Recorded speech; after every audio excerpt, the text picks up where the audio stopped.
بیان کیا. پہلا مسئلہ سمجھ میں آ گیا, عقیدہ توحید آج کی صورت میں. دوسرا مسئلہ اللہ نے بتایا کہ جو لوگ بھی اللہ کی آیات میں تحریف کرتے ہیں اور اس کو اصل جگہ سے ہٹاتے ہیں, جو دو طرح کے طبقے کرتے ہیں, ایک بدعتی لوگ, ایک جو سیکولر علماء آج کل آ رہے ہیں مارکیٹ میں, لبرل سیکولر علماء. حضرت عیسیٰ کی حیات کا انکار کر دیا, حالانکہ قرآن کی آیت کا ہمیشہ سے یہی مطلب سمجھا جاتا رہا ہے, سارے صحابہ, تابعین, تبع تابعین, کہ قرآن جب کہہ رہا ہے وما قتلوہ وما صلبوہ, انہوں نے عیسیٰ کو قتل نہیں کیا, نہ سولی پہ لٹکایا, بر رفعہ اللہ الیہ, اللہ کہتے ہیں میں نے اپنی طرف اٹھا لیا. آج ایسے اسکالر مل جائیں گے آپ کو, وہ کہتے ہیں یہاں اٹھانے کا مطلب بلند مرتبہ دے دیا, یا ویسے کر دیا, یا ایسے کر دیا, اور بڑی لمبی چوڑی افلاطونی تقریریاں, کیونکہ لوگوں کو خود قرآن آتا نہیں ہے تو لوگ ان کے جھانسے میں آ جاتے ہیں.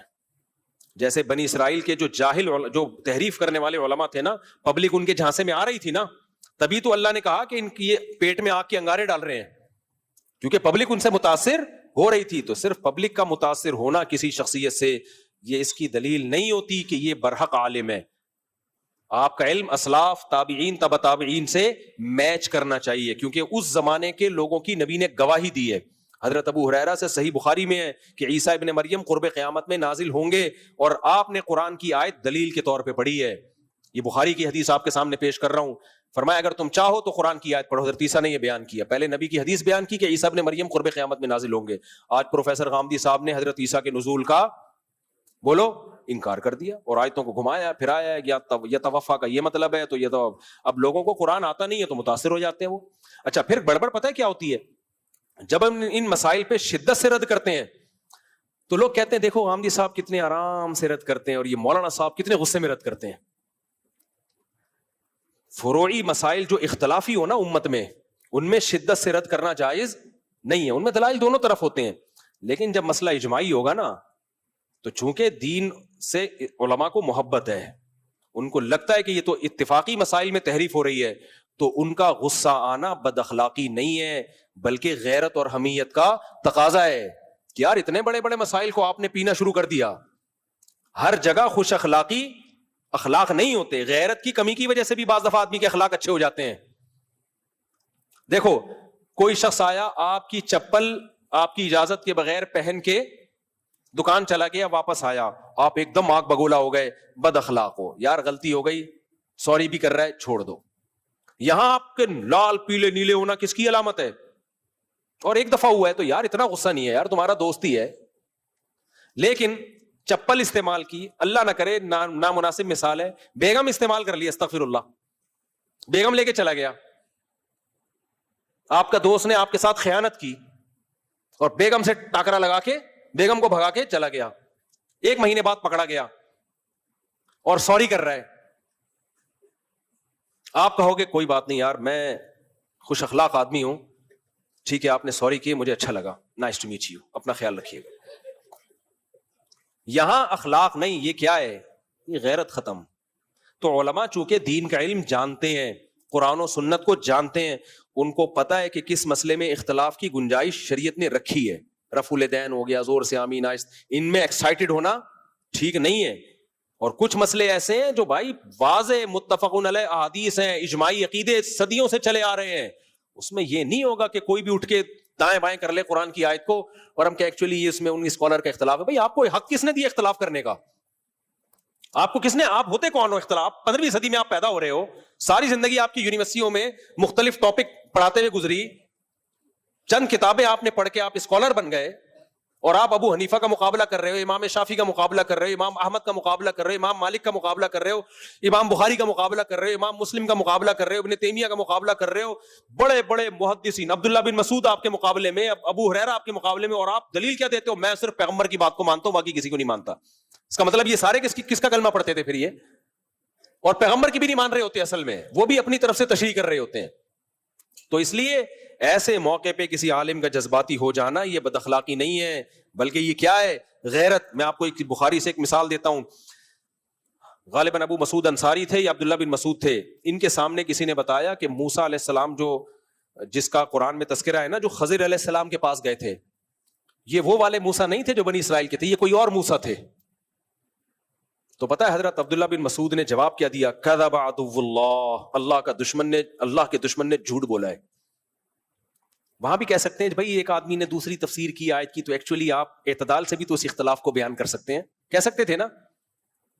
نہیں آئی بات میرا خیال ہے. لیکن وہاں ابو مسعود تھے یا عبداللہ بن مسعود تھے، غضبناک ہو گئے.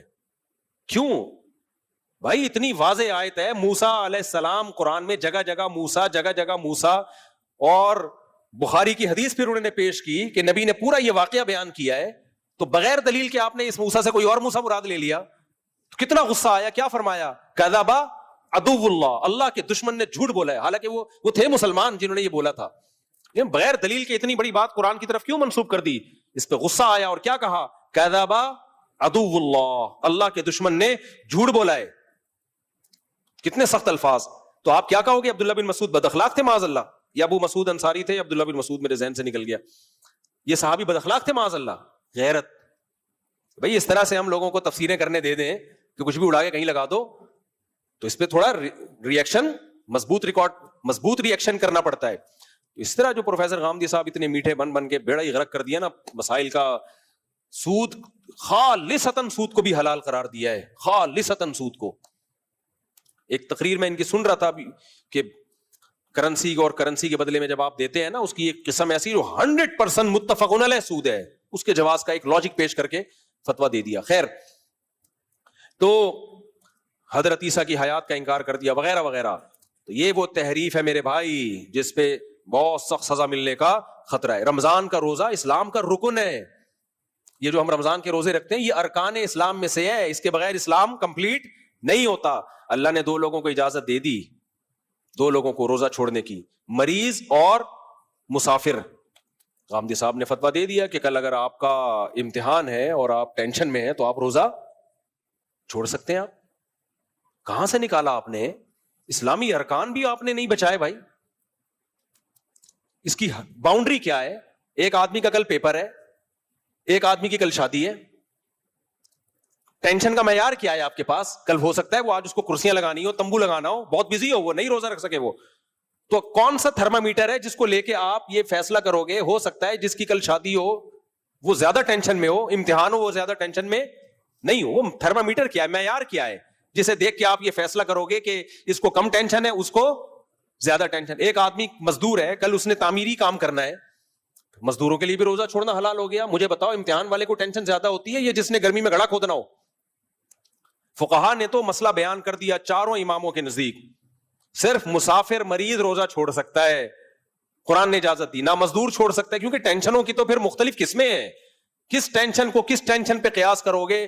کل آج آپ نے فتویٰ دیا کہ صرف جس کا پیپر ہے وہ روزہ چھوڑ سکتا ہے. کل کوئی اٹھے گا بولے گا بھائی میرے ابا کو کل ہارٹ اٹیک ہوا ہے، میں بھی روزہ چھوڑ سکتا ہوں. بیمار وہ ہیں لیکن ٹینشن کس نے اٹھانی ہے؟ میں نے اٹھانی، لہذا میں روزہ چھوڑ سکتا ہوں. تو بیسی کوئی حد آگے بیڑا غرق ہو جائے گا اسلام کا.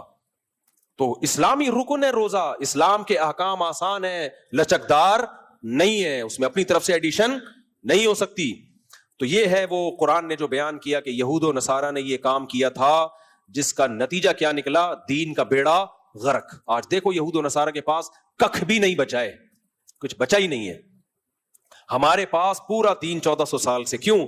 فقہائے کرام نے اس کو کتابوں میں مدون کر دیا صدیوں پہلے، تاکہ اپنی طرف سے کوئی قرآن و سنت کی تشریح نہ کرے. لوگ کریں تو کتاب میں تلاش کریں، کتاب میں تلاش کریں کہ قدیم فقہا نے لکھا ہے کہ نہیں لکھا. تو جو ان قدیم فقہا سے ہٹے گا دین میں تحریف کا ذریعہ بن جائے گا. اسی سے یہ بھی ثابت ہو گیا کہ ابھی جو ایک مولانا صاحب کا کلپ آیا ہے کہ یہ لوگ کہتے ہیں شب برات کا حلوہ کتاب میں دکھاؤ. ہم کہتے ہیں نا قدیم فقہا نے کوئی لکھا ہے قرآن و سنت سے اخذ کیا ہو، تو کہتے ہیں حلوہ کتاب میں نہیں ہوتا، حلوہ پلیٹ میں ہوتا ہے. کہہ رہے تم کتاب میں تلاش کرو، ہم پلیٹ میں تلاش کر رہے ہیں. تم کھاؤ کتاب سے، نہیں ملے گا تھک جاؤ گے، ہم کھائیں گے کس سے؟ وہ کہہ رہے یہ عجیب لوگ ہیں، کہتے ہیں کہ شب برات کا حلوہ کتاب میں دکھاؤ. کتاب میں تھوڑی ہے، حلوہ کہاں ملے گا؟ پلیٹ میں ملے گا. تو یہ بھی بہت اہم آیت تھی. آج سارا وقت اسی پہ لگ گیا کہ اللہ نے یہودیوں کی اور نصارہ کی 2 باتیں بیان کی ہیں. 2 جگہ یہ اس آیت آئی ہے کہ جو ان آیتوں کو چھپاتے ہیں یا غلط تشریح کرتے ہیں، اللہ نے فرمایا اولئک یلعنہم اللہ، ان پر اللہ کی بھی لعنت اور لعنت کرنے والوں کی بھی ان پر لعنت. حقیقت یہ ہے کہ لعنت کرنے کا ہی دل کرتا ہے ایسے لوگوں پہ جو ایسی تحریفات کر رہے ہوتے ہیں. لعنت کرنے کا دل کرتا ہے ان لوگوں کے اوپر. تو ایسی تحریفات سے اللہ ہمیں بچائے. تو آج وقت کافی زیادہ ہو گیا, پہلا دن تھا, تو کل سے ہم انشاءاللہ پھر فوکس کریں گے تفسیر کو, چونکہ یہ توحید ہے نا, توحید اس کو تھوڑا سا ایکسپلین کرنا تھوڑا ضروری تھا. ایاک نعبد و ایاک نستعین, تو دیکھو ہم جب اسکول پڑھتے تھے سینٹرل آئیڈیا کیا ہے اس کا, کہتے تھے نا, وہ ایک ٹاپک ہے, مضمون ہے اس کا, سینٹرل آئیڈیا کیا ہے. اگر آپ کو سینٹرل آئیڈیا ہی سمجھ میں نہیں آیا تو کوئی فائدہ نہیں ہے. تو سینٹرل آئیڈیا کے گرد پورا ٹاپک مضمون گھومتا ہے. تو قرآن کا بھی ایک سینٹرل آئیڈیا ہے, پورا قرآن اسی کے گرد گھومتا ہے. وہ سینٹرل آئیڈیا ہی یہی ہے, ایاک نعبد و ایاک نستعین. اس میں ہم دو قوموں سے بچ جاتے ہیں, ایک خدا کے انکار کرنے والوں سے بھی, کہ ہم انکار کرنے والوں میں نہیں ہیں, اور ہم مشرکین میں سے بھی نہیں ہیں. اللہ کہتے ہیں وما یؤمن اکثرهم باللہ الا وهم مشرکون, بہت سے لوگ جو اللہ پہ ایمان لاتے ہیں شرک کے ساتھ. تو ہم نے اپنے آپ کو ان دونوں طبقوں سے بچانا ہے بھائی. ہم خدا کے منکر بھی نہیں ہیں اور مانتے بھی صرف کس کو ہیں, ایک کو, اور صرف زبان سے نہیں مانتے, وہ تو مشرک بھی زبان سے مانتے تھے, اب بھی مشرک زبان سے مانتے ہیں کہ ایک ہی ہے, عملی طور پر بھی کہ عبادت صرف اسی کی کرتے ہیں. یہ سینٹرل آئیڈیا آپ کی کھوپڑی شریف میں بیٹھنا بہت ضروری تھا. تو کل سے انشاءاللہ پھر ہم پراپر وے میں سورہ بقرہ کی تفسیر شروع کریں گے. اللہ تعالیٰ سمجھنے کی, عمل کی توفیق عطا فرمائے.